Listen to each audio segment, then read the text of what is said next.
Sixième question. Que fit le serviteur fidèle dans la parabole des talents? A. Il enterra l'argent. B. Il fit fructifier ce qu'il avait reçu. C. Il le rendit immédiatement.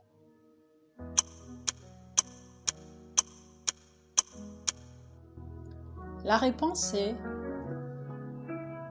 il fit fructifier ce qu'il avait reçu. Retrouvez la parole dans le livre de Matthieu, chapitre 25, versets 14 à 30. Cette parabole parle de responsabilité et de fidélité.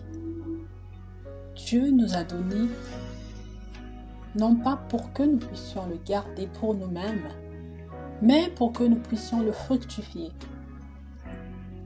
Nous avons reçu l'Évangile et nous avons le devoir de le partager au monde. Dieu dit dans sa parole, allez par tout le monde annoncer la bonne nouvelle.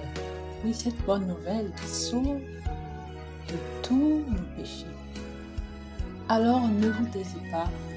Si vous avez l'assurance de votre salut, partagez cela avec les autres, afin qu'à leur tour, ils reçoivent également cette grâce. Question 7. Dans la parabole de la brebis perdue, combien de brebis le berger possédait-il au départ? A. 10. B. 50. C. 100.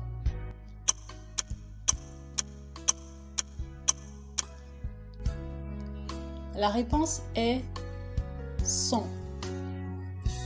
Retrouvez la parabole dans le livre de Luc, chapitre 15, verset 4. Le berger, en effet, quitte les 99 pour chercher celle qui est perdue. Une seule personne qui reçoit le salut fait la joie de tous.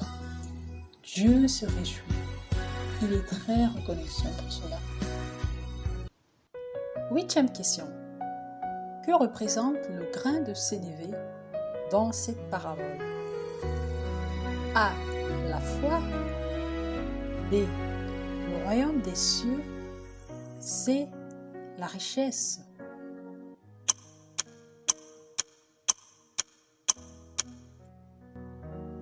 La réponse est le royaume des cieux. Retrouvez la parabole dans le livre de Matthieu, chapitre 13, du verset 31 à 32. Avec l'Évangile, nous pouvons accomplir de grandes choses. 9e question. Dans quelle parabole Jésus dit à ses disciples « Laissez croître ensemble l'un et l'autre jusqu'à la moisson » A. La parabole du semeur. B. La parabole du filet. C. La parabole de l'ivraie.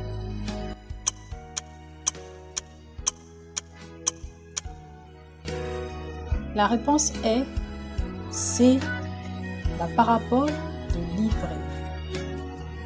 Retrouvez la parabole dans le livre de Matthieu, chapitre 13, à partir du verset 24.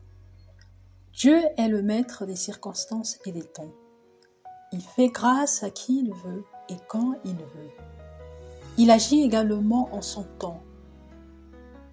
Et parfois, il arrive que les gens se posent la question de savoir pourquoi y a-t-il le mal dans le monde? Pourquoi est-ce que le méchant est épanoui? Mais Dieu sait ce qu'il fait.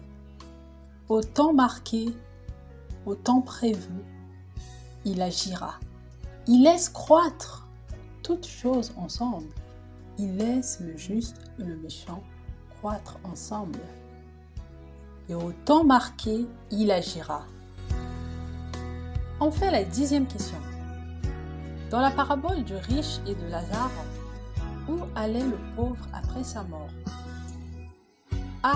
Dans le sein d'Abraham. B. En enfer. C. Au temple.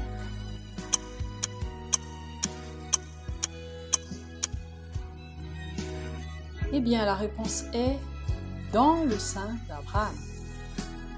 Retrouvez la parabole dans le livre de Luc, chapitre 16, versets 19 à 31. Elle rappelle la valeur éternelle de la foi plutôt que des richesses. Voilà, nous sommes arrivés à la fin de notre premier quiz biblique. Bravo à tous.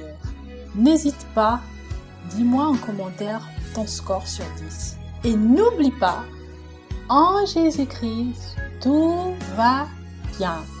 En Jésus-Christ, tout va bien.